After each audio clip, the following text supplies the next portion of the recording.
Redline Logbook here to talk about the Hera Familia. Who is the Hera Familia? Well, it all starts with the goddess Hera. After Zeus and a couple of the gods sent it down to the mortal world, Hera was one of the first to follow behind, and she decided to join hand in hand with Zeus. The two of them seemed to have a relationship all the way back in heaven. It's unclear if this was a romantic relationship or they just had tons of respect for one another. Either way, her main goal seemed to be to support Zeus and his adventures in trying to save the world. Personality-wise, Hermes referred to her as a yandere, while pretty much everyone else just called her crazy. I think the best way to describe her was given to us by a member of her familia, which is, she's a hard woman to flatter. As one of the two individuals who ruled over Aurorio for 1,000 years, she of course took part in annihilating any familia that opposed her, and at the same time, recruiting anyone as an ally who would be valuable to saving the world. For example, her respect for Zeus was actually quite high when he asked her to defend Freya to stay in Aurorio. The reason why she had to do this is because Freya constantly moved from city to city to country. She didn't like to be tied down anywhere. Respecting Zeus's request, Hera went to Freya and asked her to stay in Aurorio permanently. Freya then said, "If you can beat me, then I will do as you say." So they had a war game, and Hera crushed Freya. It wasn't even close. As a result of this, Freya was forced to stay in Aurorio forever. You need to understand, Hera was the absolute empress of Aurorio. There was no one who could oppose her, no one who could challenge her. Even Zeus was scared of her. Then 15 years prior to the current story, Familia decided to help with Zeus with the three grand quests. First they took out Leviathan, then they took out Behemoth, and then finally they took on the one-eyed black dragon. This ended up annihilating the entire Familia, except for a single member. As a result of this, she was then forced into exile by the Freya and Loki Familia. It's unclear where she is now, but Hermes has stated that Hera is currently looking for Zeus, who is on the run from her. And this is most likely the reason why he had to fake his death when Belle was still a child. As for the members of the Hera Familia, we actually only know 3 members, and even then we only know the names of 2. The first member that we know of was the last captain of the Hera Familia. We don't know her name, but she went by the Empress. The reason for this is because she was the only level 9 in the entire story. We don't know anything about her stats, fighting style, or really anything other than the fact that she actually looked like the spitting image of Hera herself. They could have been twins. The second member we know of is Maitreya. Maitreya was Belle's mother. She was born with a severe disease that left her bedridden pretty much her entire life. She could barely leave her room. Even so, she had a very loving and caring heart who concerned herself with other people more than herself. In fact, she was so gentle and kind that even the yandere Hera couldn't not love her. In fact, Hera loved her so much, that's the reason why she gave her fauna as a way to extend her life as much as possible with the blessing of a god. Obviously, she also loved her twin sister, who we'll get to in a minute, more than anything. In fact, Belle was named after her sister's magic. Every time her sister used her magic, it would create a chiming sound like a bell. As a result, Maitreya actually decided on the name Belle even before she knew it was a boy or a girl. She wanted her child connected to her sister with all the love she could possibly put into it. The funny thing that we know about Maitreya is that she apparently really liked sweet, to the point where that if you ate her food, she would become deadly serious. She even put the fear of death into her sister and actually got Hera, of all people, to kneel and apologize. A year after the death of her entire family from the Black Dragon, she dropped off Belle to Zeus, and that's where she died of her disease. And finally, the character that we know the most about would be Althea, an executive of the Hera Familia and Belle's aunt. Personality-wise, she was actually the complete opposite of her sister. She was very calm, collected, kind of a sourpuss in some ways. But they did share the trait that if you got them mad, they would get violent, seriously violent. Whenever Zeus would sexually assault her, she would have no issue, straight up just attacking him with magic, or even telling Hera, which was apparently a fate worse than death. She loved her sister with all her heart, and she even blamed herself for her sister's dwindling health, because they both shared the same disease, but she believed that she stole all of her sister's talent. So when people called her a monster of talent, she believed it was because she had the talent of 2 people, where she could become this great hero while her sister rotted in bed. As for Belle's father, she hated his guts. In fact, she hated him so much that when she saw Belle's red eyes, which he got from his father, she had a desire to actually cut them out. Oh, and she definitely earned the title Monster of Talent, because everything about her is just unbelievable. Starting from the top, she's a level 7. Her strength was D548, endurance was G202, dexterity was S999, agility was S999, and magic was SS1001. The max stat you should be able to get is 999. That's it. You shouldn't be able to go above, but she broke her limiter on her magic. The only other character that did that was Bell, and that's because he has a special skill that allows him to break his limiter. I don't know how she did it.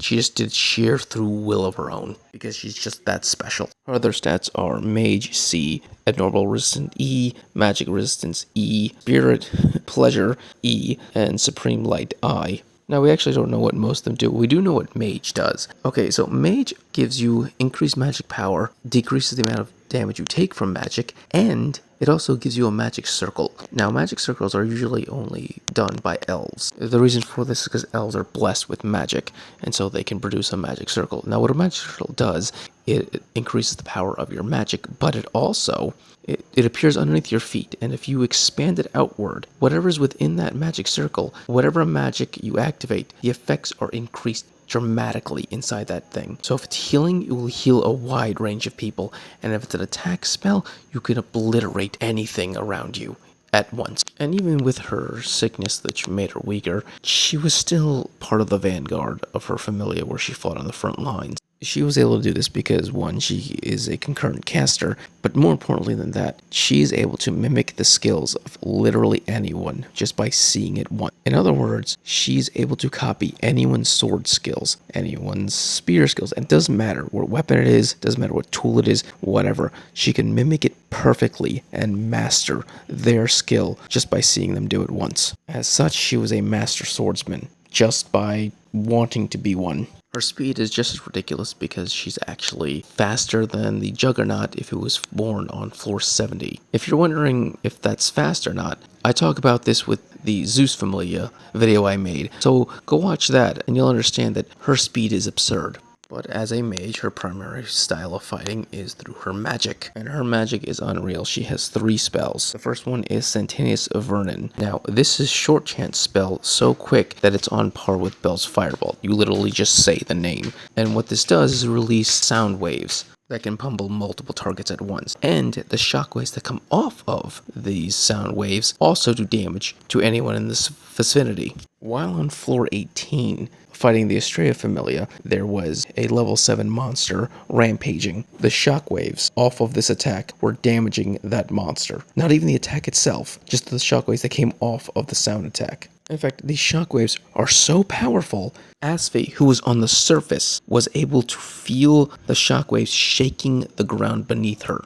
That's right, they were so powerful, they shook 18 floors of the dungeon. And because this is basically instant magic, it moves so fast, it can be cast so fast, that Wells Will-o'-the-Wisp would not work on it. Her second spell is called Silentium Eden, which is an aura that's basically an armor that goes around her body that makes her completely impervious to all magic. So if you throw any spell at her, no matter how powerful it is, it instantly gets nerfed to 0. Now, it does affect her magic also, making it weaker. It doesn't make it unusable, but it does heavily weaken her magic. So yes, she has the ability to nullify all magic, and she's able to copy all fighting styles perfectly, so if you fight her in close range combat, she can just hold you off and copy everything you do. Once again, she's a monster of talent. She's the perfect warrior. But it gets even better, because she has a third spell, Genus Angelius. This is a long chance spell, like real long, where a silver bell appears above her head, and at the end of the spell, the bell will chime, and it will obliterate everything. This spell was so powerful, it one-shotted Leviathan, and the range on this spell is massive. There is nowhere you can run. It can obliterate entire cities. Another thing about her that's completely absurd is her items. She has one item, which is her anti-magic dress. It's her clothing that she wears at all times. It helps protect her from magical spells, but the primary use is to weaken her magic. That's right, when she's fighting you, she's always using weakened magic. The reason for this is because the more she uses her magic, the more her disease kills her. The faster it erodes her body. So she purposely nerfs herself to stay alive as long as possible, which is why she only uses that ultimate spell of hers during emergencies, because once she uses it, it will shorten her life dramatically. And finally, the thing that basically makes her a demigod amongst demigods is her special skill. Her skill is called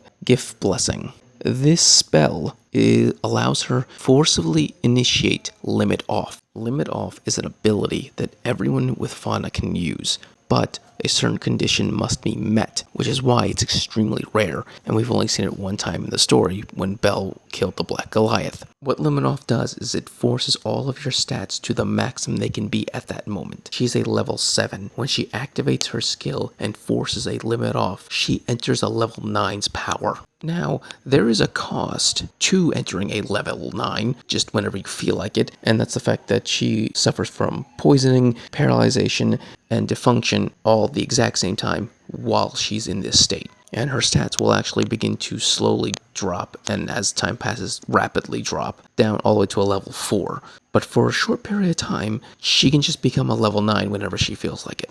Also, all of these negative effects don't actually just go away after a good rest. It actually takes a good amount of time, like days, maybe even weeks. She figured out that eating branches from an elf's sacred tree actually helps, so she actually steals from the elves to sustain her health, basically. Now, at the end of her life, when the Black Dragon defeated her Familia, she and Zard went off to basically live together. The reason for this is because Zard was like an uncle to her, and she liked the fact that he just did whatever she told him. And so when the god Endurus popped up and asked them if they wanted to take part in the evil's plan he had, one to basically bring forth a new age of heroes, she was on board immediately.